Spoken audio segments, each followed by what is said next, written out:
Hello, Void. We still have not cleaned our pop filter. I don't know if that's going to make much of a difference. Because it's old and it's dusty. It's been a while since we've needed it. We used to like socialize online. But then we'd start to alter our identity and freak the fuck out and then cut everybody out of our life. And then everyone would think that we hated them, and we didn't. We're hiding from you, though. That was intentional. Okay.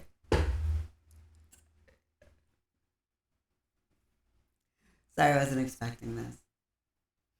We're having a realization that, like, brother, like, sorry, just fucking, I don't know who that was. Okay. Twitch app, please. Now, we've never launched this game before either. We probably should test this stuff before we start streaming, but hey, we're new. Okay.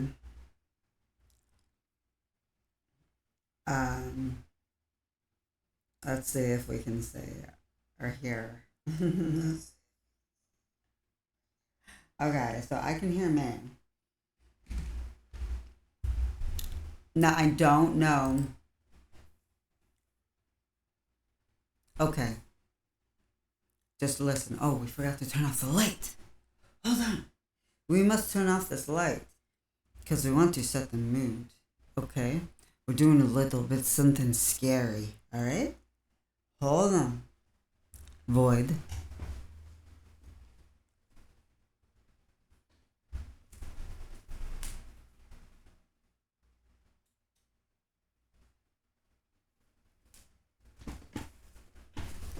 Okay. We're back. And we did not mute ourselves, did we? No. Okay. Now, we're going to do something a little bit scary. And if we sound a little funny, we apologize. We're sucking on a glass eye. It came with dinner, you see. Sometimes they come with our meals. And we suck on them afterwards. It's like candy to us. Like an after dinner mint. Almost. Help digestion. Yes. So that is all that is.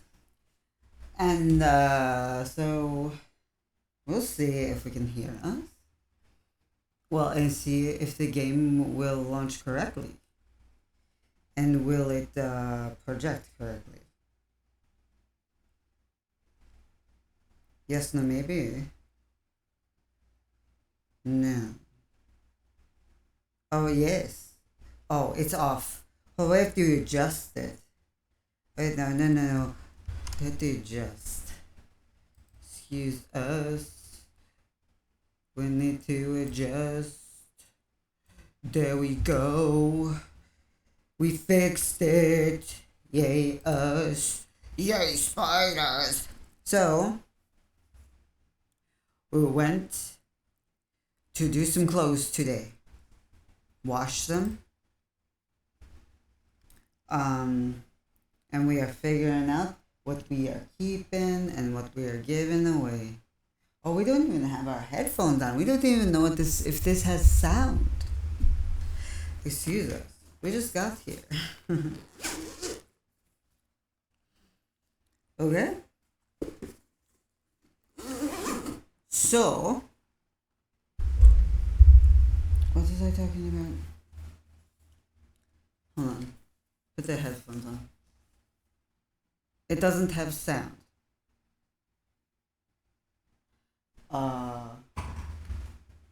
What the heck? Hold on. Oh, I hear me. Okay. Alright, I hear me. Alright. Buried is an interactive story. The plot will change based on the choices you make. The story is broken into 5 chapters, placed straight through or at your own pace. There's no waiting and no pauses. Enjoy and choose wisely. Wait, what?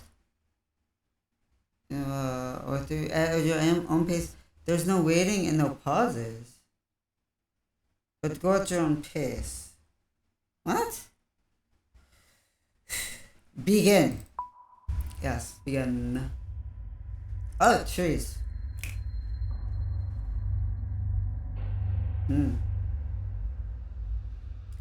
I open my eyes and the first thing I want to do is scream. I'm flat on my back and everything seems to hurt. The trees overhead look familiar. It's a clear night sky, almost beautiful. Except for the fact that this means I've been out cold for at least 6 hours. But there's something wrong.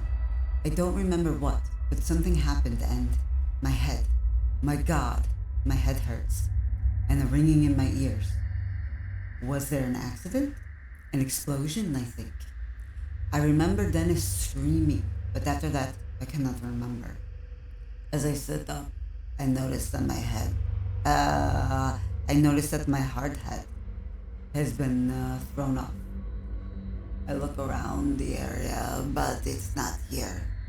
It feels strange to go anywhere without my hard hat. But I've got to find the other members of the crew. They could be in danger. Okay. Do we search for the hard hat? Forget the hat, search for the crew. Safety first. Go for the hard hat. I get up on shaky legs and look around for a moment. A few nearby trees look to have been splintered and broken at the base recently. They certainly weren't like this earlier. Searching for the hard hat feels normal. It makes me feel like maybe there isn't something wrong here. I see it behind a fallen log about 10 feet away from me. How it was thrown so far is beyond me. Driven by nothing more than habit, I walk over to it, pick it up, and place it on my head. Next, I walk over to the center of the logging site and don't like what I see. Alright, hold on, because we did not see, because we can hear music. We don't know if you can hear the music. Let's see.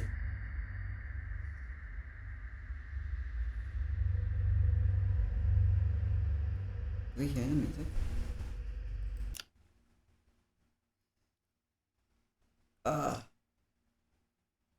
Turn.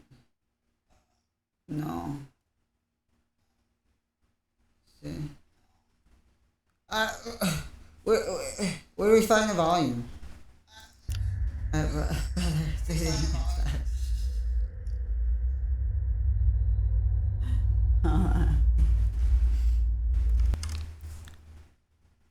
Let me see if I can do anything here. I hope that helps. I don't know. Did I fuck it up? Please don't tell me I fucked it up. Please don't tell me I fucked it up.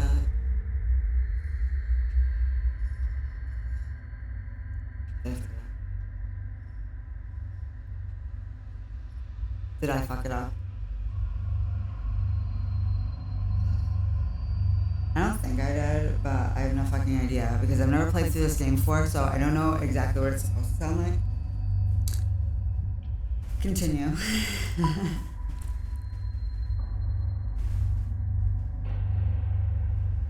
Oh, there was an accident. Some trees were being carried. Oh, the logging site looks like a bomb was detonated right in the center. I don't know where to start. Though, the one load we had managed to stack on a truck for a day is overturned. The trailer bent and the logs hanging off the back. Where the hell is everyone? My head is killing me and this ringing in my ears. I can't hear anything. Not birds, not my footsteps, nothing. It makes me wonder if I hit my head after my hard hat flew off. I run through a quick mental checklist to make sure my brain is still working. My name is Roger Hastings. Is it really? I'm 41 years old. The year is 2017. And it's not. You're incorrect. I own a small logging company. And we've been logging in this strip of Kentucky woodland for almost a month now. Okay, some of mine works. That's a relief. But it also makes me fearful. Because something is certainly not right here. I just look around long and sat, my mind trying to figure out what has happened. Just about every piece of equipment has been overturned or tilted. Oh my god.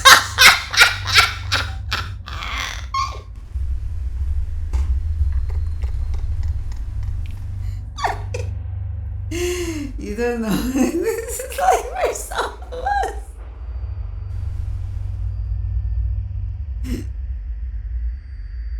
I'm an animal. I think fucking everything is hilarious. And brother cracks me up.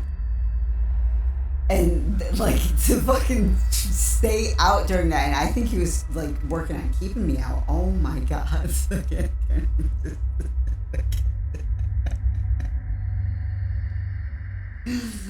He really gets into it. And we love him for it because he is seriously like just unapologetically himself. All the time. Brother is 100% brother all the time. And we love him for that. Okay, are we moving on or what? Alright, we have to pause.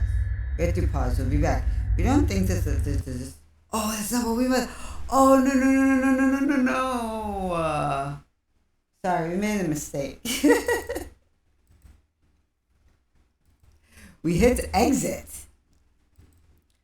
We did not mean to hit exit. Well, we did, but we thought it would bring up a menu.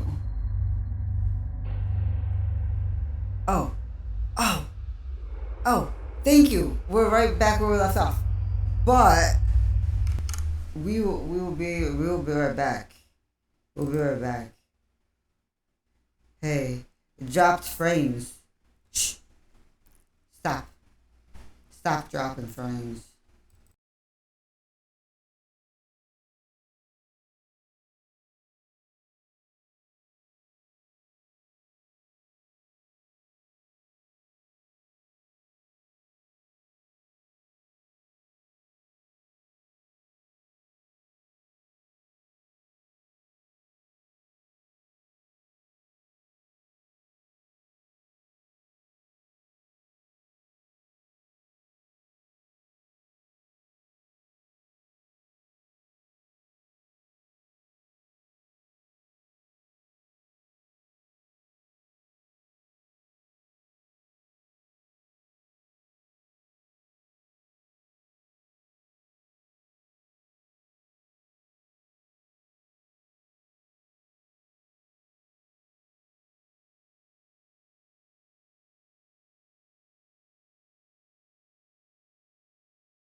Oh my god.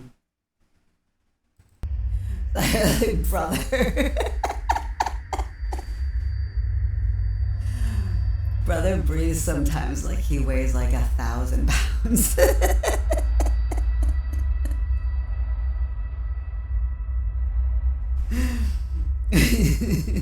But I think it's because he's just given everything he has into everything that he does. But we were having, a realization moment, like not just now, but before. That, like, as much as brother understands stuff and understands what we went through and what he went through and everything, he's still just a kid. Like, legitimately, the way he processes things is just like a kid. It's bizarre. His condition is bizarre. Yeah. But we like us this way. Anyways, moving on. What? Just about every piece of equipment has been overturned or tilted. Look at debris, or look at the truck. Look at the debris first, I think. Yeah. Yeah. There are bits of debris everywhere. There are fragments of the 5-gallon bucket I keep our work rags in, a loose saw chain, and an overturned gas canister. Had there been an explosion, all of the fuel on site would have started a fire, but there's no charring, no burning, nothing. I walked through the area where Dennis had been working. From the looks of it, he'd been moving slowly. He'd only taken down 4 trees today. His metal lunchbox is open, an indicator that he had been taking an early break. But he's not here. No one is here. Where the hell is everyone? Where the crap is everybody? Sorry. I saw caps. Okay.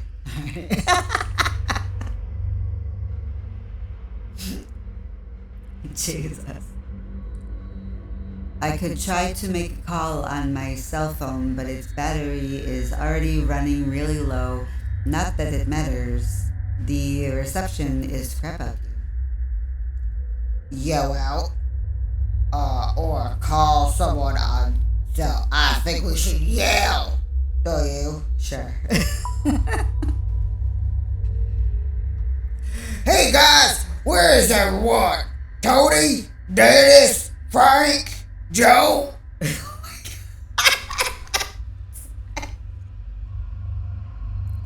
But their names fell flat among the wreckage.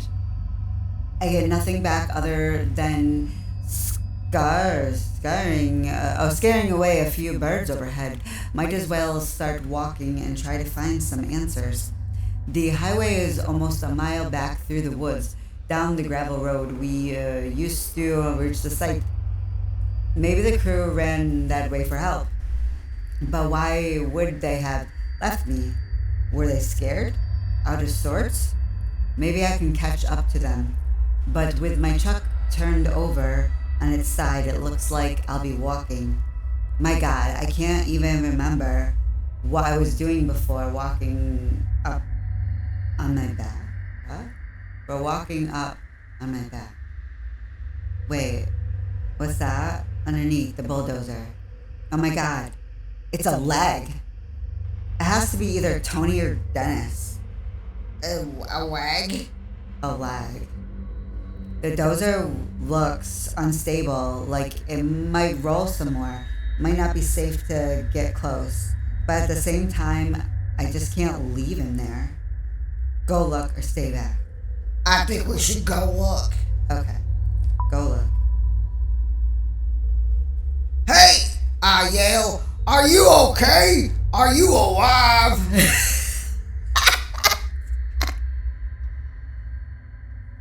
Sorry. Sorry for laughing.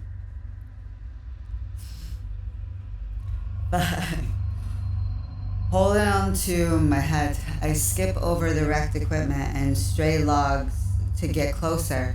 I can see a bit more of the leg. The jeans are soaked in blood. I recognize the work boots. It's clearly Tony. His leg is bent at the impossible angle, nearly crushed flat. The closer I get, the more apparent it becomes that Tony didn't survive. Leave the body alone, pull the body out. I said pull the body out. Okay.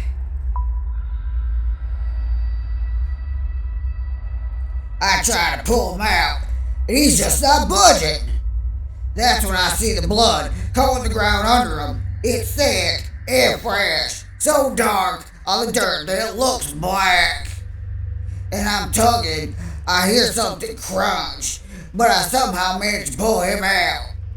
Okay, God, sweet.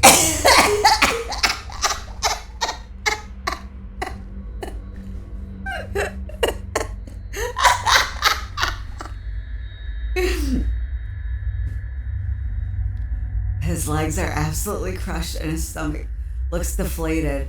Blood is covering everything from the navel down. That's pleasant. His face was turned to the right when he was crushed. It looks like a broken plastic mask, seeping with blood and bits of shattered skull. My God, I can't believe this. I have to turn away. That's when I hear a deafening creaking noise, and I'm bashed in the head from behind. As the bulldozer shifts slower to the ground, I roll clear and end up on my back. My eyes struggling to focus. I'm a little shaken up, but I'm fine. Thank God I was wearing my hard hat. I quickly got up and dusted myself off. I can't stay here. I have to find Dennis, Frank, and Joe. I have to find out what happened here. Continue. Logs. I would say those are logs. All right, sweetie.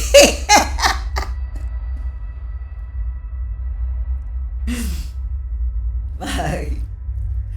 As I walk through the stacks of logs from the last week or so of work, everything feels frozen. This high-pitched sound in my ears, it's terrible. It keeps happening every few seconds and sounds like it's coming from far away.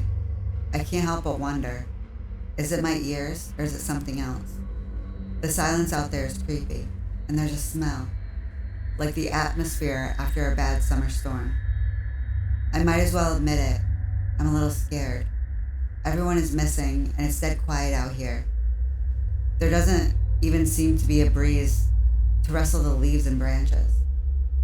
My right knee hurts like hell. My head was hurting so bad before that I never even noticed the pain in my knee. I must have heard it during the what? Accident or... Wait, is that Dennis? I see him sitting on the ground, motionless, about 30 feet away. Dude, yell or walk up? Yell out. Oh my God, sweetie, our voice box can't take it. Dennis, I yell. Dennis, can you hear me? All right, sweetie. Dennis lets out this shout, like someone walking from a nightmare. He then looks back at me from the ground. Yeah, Roger, I hear you. He hollers back as I head over to him. Dennis is built like a wrestler, and he has the tough personality to match. But in this moment, he looked disoriented and even a little anxious. Though I'm glad to see him, the fear on his usually confident face is alarming. What the hell happened? What's going on? He asked. Don't know. The crew's missing. Or an explosion, I think. An explosion, I think. All right, sweetie, brother, I love you so.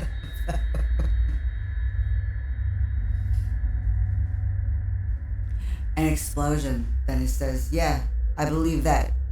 Why do you say that? I ask. Did you see something? He doesn't respond.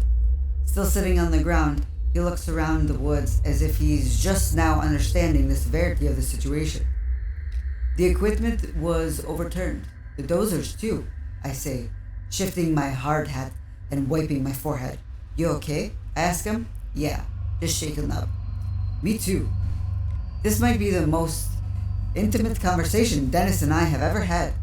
While he and I have always been on good terms, We've never been particularly close. I've always respected him, though. Sure, he's come to work a few times looking like he'd been in a bar fight the night before, but I've always seen him do an enthusiastic impression of a dinosaur as he played with Tony's kids while they waited for their dad to finish up his shift. It's then that it hits me. Dennis and Tony were good friends. I'm not sure I want to rattle him with the news of Tony's death right now. Not before we know what's going on. But he has a right to know. Tony's dead. It's gotta go to him quick. You know. Because if you're holding on to it, it just gives you anxiety. Sorry if I'm stressed out as well. So you just gotta, not be so stressful with it. I know it's funny. I told you Tony is dead. Yes. Tony's dead. You were upfront with Dennis about Tony. Dennis's eyes fixated on me, startled. He was crushed under the dozer, I say. Dennis paused for a moment, like he is trying to understand what I said. His eyes narrow and his bottom lip quivers. Shit, he says. And I can tell that he is fighting back tears. He and Tony had been tight, almost like brothers. Hey, he adds quickly, as if trying to escape the reality of Tony's death. Did you see that light? No, I say. What did you see? I don't even know, Roger, he said. It was like the flare of white light. It came right out of the ground like an explosion. So there was an explosion, I say. Maybe it was some equipment, or... There was no equipment, Dennis interrupts, agitated. This huge ball of light came right out of the damn ground. What did it look like? Or where did it go? Well, you said a huge ball of light. So that, I think, pretty much sums up what it looks like. Yeah. Where did it go? It just shot up into the sky until it was out of sight. When? I'm not sure, he answered. But I had finished about 10 trees for the day and was about to top one. There's when it happened. Jesus Christ, sorry. You're almost done with 10 trees? I asked. Yeah, he said, looking at the ground. You know, I wouldn't want to take a lunch break until I was done. And that's when that light blew up. Why? You don't believe me? I believe you, or I think you're exaggerating. I believe him. Yeah, sure, I believe ya.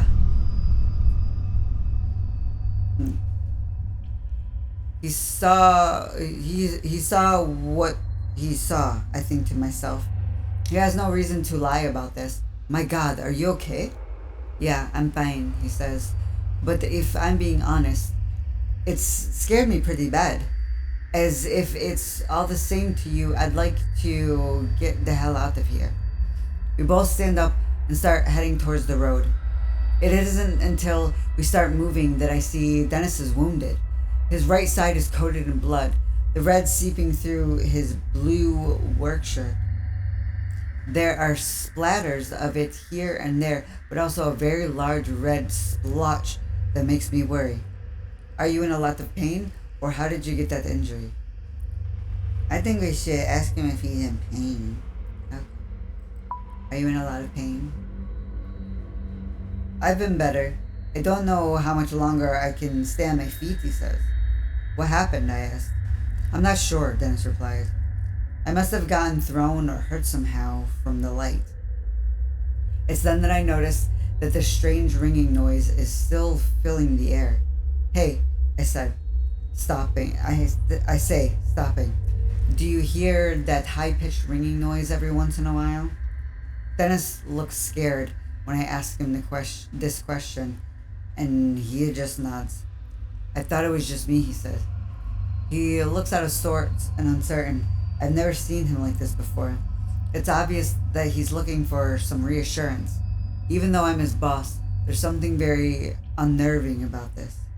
Um, Either we'll be okay, it's probably nothing, or it's freaking me out. I don't know. I think we should be strong for him. Be like, we'll be okay. It's probably nothing. Let's be realistic, I tell myself. I might as well try to be empathetic. Out here in the middle of these woods, the ringing could be anything. Maybe a car alarm from through the woods or something. Still, even my passive comment seems to have reassured Dennis. He looks a bit calmer, more relaxed.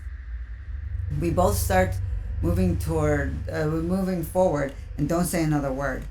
Did you try to call Frank? Dennis asked. I know he had his cell on him today.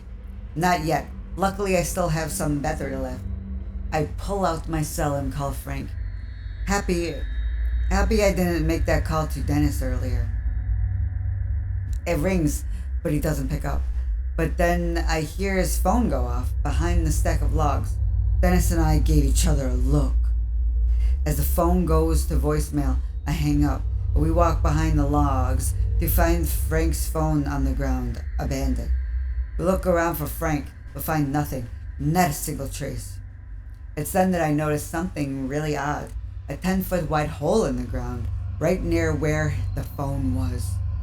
But there's no stray piles of removed dirt or rocks. It's clean, smoothly dug, cutting into the earth wide, but only a few feet deep. It looks unnatural, like the ground was just deleted, no shovels or diggers used. Dennis walks over to it, then pulls like the same kind of hole where I saw. Then looks like the same kind of hole where I saw that light come from the ground. He muses to himself. I say nothing. My mind is spinning, but I don't know what to think. We need to get out of here, Dennis mutters. At that moment, the ringing noise carries through the forest again, sending a shiver down my spine. Dennis is right. There's nothing strange going on, and we might not be safe here. But that ringing sound could be a clue to where the rest of the crew went. No. Let's check out this sound. Or agreed. Let's get away from here. I think we should look for people. Okay. Alright, now let's check out that sound. Who tell you to check out that sound? Something's not right, I say. And if there's a mechanical noise like that, You think someone is out here? He asks. maybe. I think we should at least check it out. They may be able to help. Yeah. You go right ahead, he says with a grin. I'll be here waiting for you. Better hurry, though. Dennis doesn't look like he's in the best shape to be trouncing around the forest. But we need some answers right away, too. Leave Dennis here, or bring Dennis with you. What should we do? I think we should bring him with us. Because, like, he could be attacked or something. Bring Dennis. You decide to bring Dennis along. No, you're coming with me. I bend over and hoist him up against my shoulders. He resists just barely, and then gives in. He's looking at me like he's terrified of me now, making a moan in his throat. He started moving through the woods quickly with no idea where the rest of the crew is. We started moving through the woods quickly with no idea where the rest of the crew is. I worry they could be in danger. Every tree out here looks exactly the same. I grew up in the country and can find my way around the forest without much of a problem, but I'm feeling dizzy. I'm leaning against a tree when I see something that has no business being out there. Our logging crew has been out here for 3 weeks and I've never seen it before. Continue. Mm. Ew. What is it? Uh, it's a small building, sort of like a mixture of a shack and a bunker. It looks to be made of concrete, but moss, weeds, and plain old erosion also make it look sort of mystical. It looks like something out of a demented version of a medieval fantasy movie. What the hell is this? Dennis asks. I have no idea. Or some old power station? Just to be honest, we had no idea. I had no idea.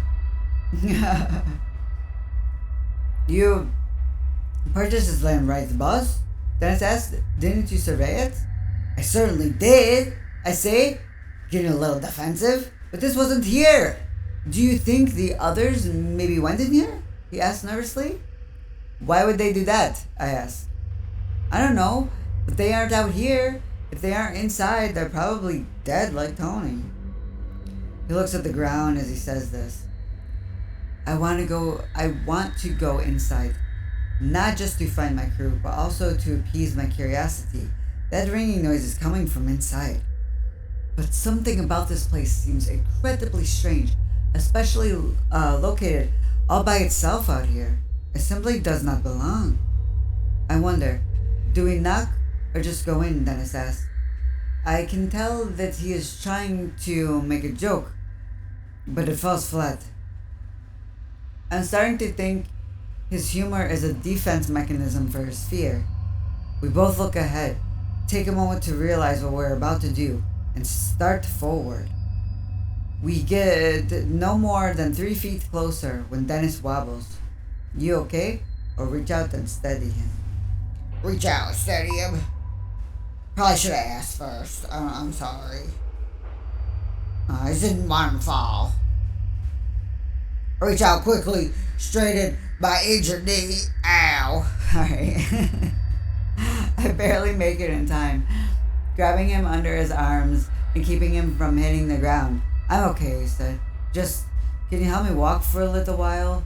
Just help me inside, please. I can't deny him his request. I've never seen him this weak, and it's a little uncomfortable to see.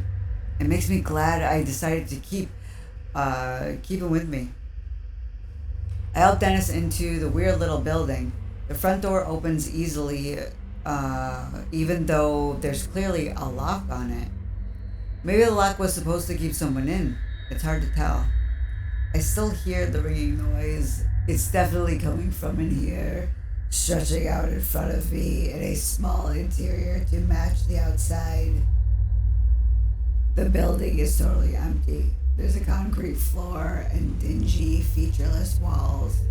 There are no windows, giving the place an even more isolated feel. Still, we hear the ringing noise coming from somewhere in here. It's louder, now more prominent. The interior seems confined at first, but a small set of concrete steps leads about 5 feet down, revealing a corridor. Good job, Moonra. Good job, Moonra. Good job, sweetie. Good job. Sorry. Well, no, I'm not.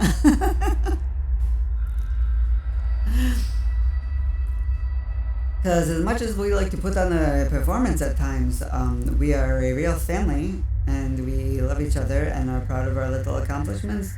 And Moonrock doing that, we are proud of him. Yeah.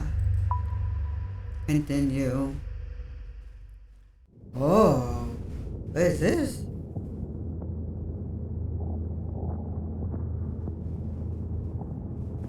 It's a massive corridor, in fact. Like I'm in some kind of building underground. It seems to go on forever. This corridor is mostly dark, with emergency lights every 10 feet or so. I assume we're now underground because this corridor extends far beyond the walls of The building we entered. I realize that someone might not appreciate finding us here. Oh my god. Alright, should we tiptoe quietly or walk quickly? Tiptoe quietly. Okay. I feel like a ghost. Like I truly have no business being here. Dennis leans on me for support.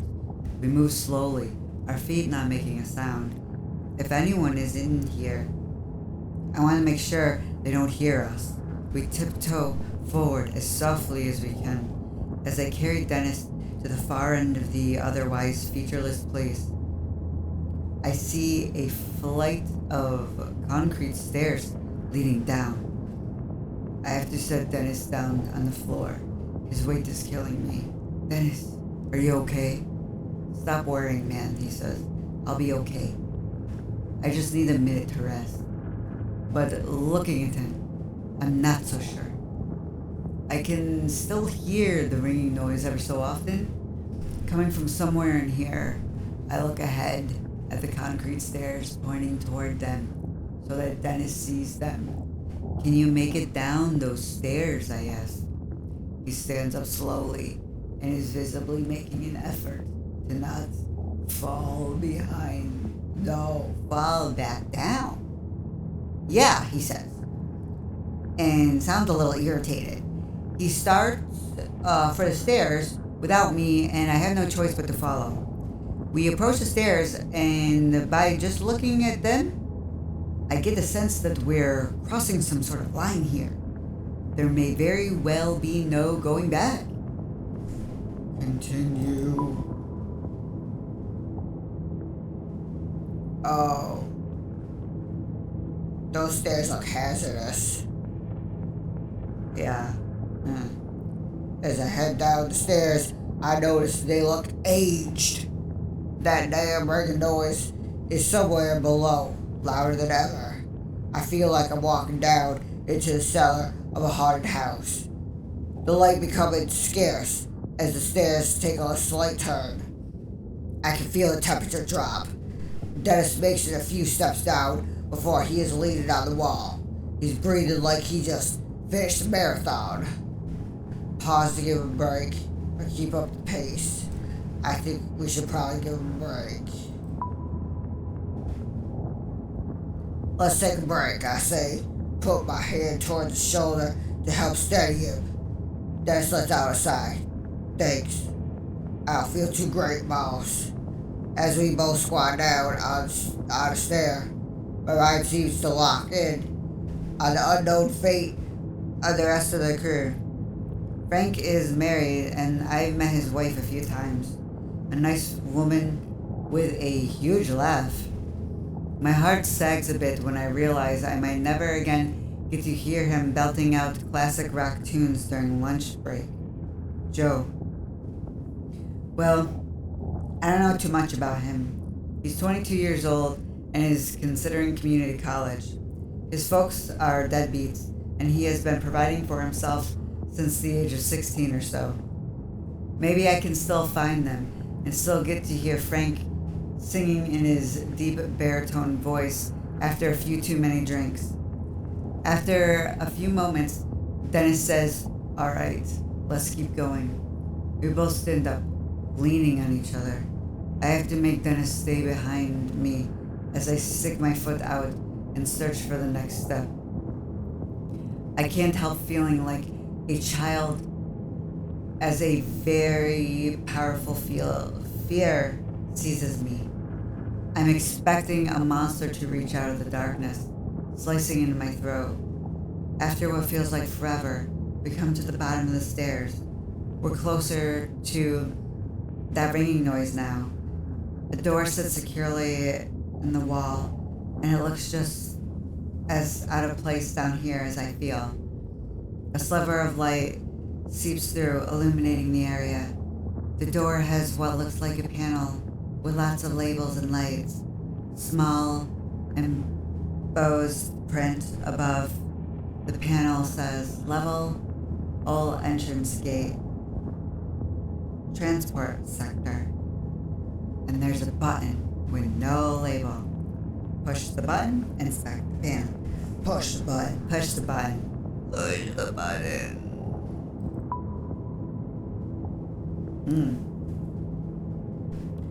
We give the button a push. One of the readings on the panel flickers to life. Outage. That's all it says. Then goes dark. The panel looks like a diagnostic or alert system of some kind. Each label meant to communicate some status. Lockdown engaged. Lockdown engaged. Experiment in progress. Shutdown engaged. Those all appear to be off, but one of the phrases has a slowly blinking red light next to it. The only powered light on this whole thing. Abnormal entity breach. What the hell? I slowly push the door open when Dennis suddenly steps in front of me, taking the lead. Let's go, he said. I want to find out what the hell this place is. As Dennis walks through, that ringing or beeping or whatever it is gets a little louder. The door closes behind us with a click. Probably not that kind of click, but maybe close. I can't help but notice the wobble in Dennis's step as he gets out a grunt. You sure you're healthy enough to keep going, I asked? It doesn't matter. I don't want to be in the woods right now. He seems scared. Something I've never seen before. Angry, yes. Upset, yes. But Dennis is never scared. What did you see? Or what's so dangerous? What did you see? I don't know what it was, boss.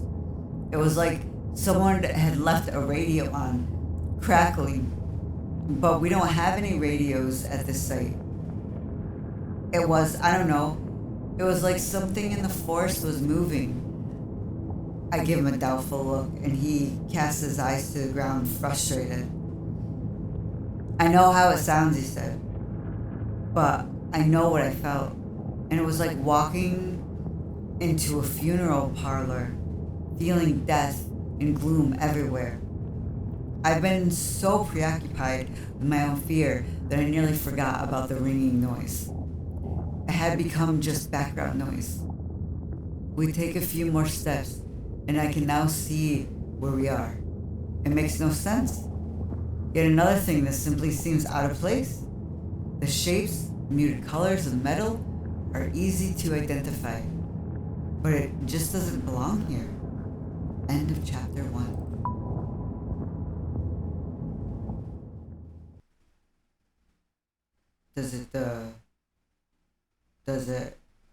How many chat? Respect that. You and 64% of players pulled Tony's body out from under the bulldozer. Secrets. You and 76% of players were upfront with Dennis about Tony's death. Trust. You and 55% told Dennis you believe the story. Courtesy. You and 75% of players went to investigate the radio sound. Teamwork. You and 64% of players decided to bring Dennis with you. Oh. You're doing so good, brother. Everybody's doing so good. Like, for real. I'm so proud of you guys. Okay, so, like, does it save? Reset? No, not reset. Well, we exited, and then it, like, went back to where it was, so. Because we're just going to end it here. We're going to stop here. And then, I don't know, maybe do chapter 2 tomorrow night. But yeah. And then, hold on. I don't want to reset. So, I guess just exit is how you leave the game. Is if anyone watches, we hope we made you laugh or something. Or yeah, or like me made you have a good time. I don't know. Hope you had fun. Okay. Thank you. Goodbye. Good luck.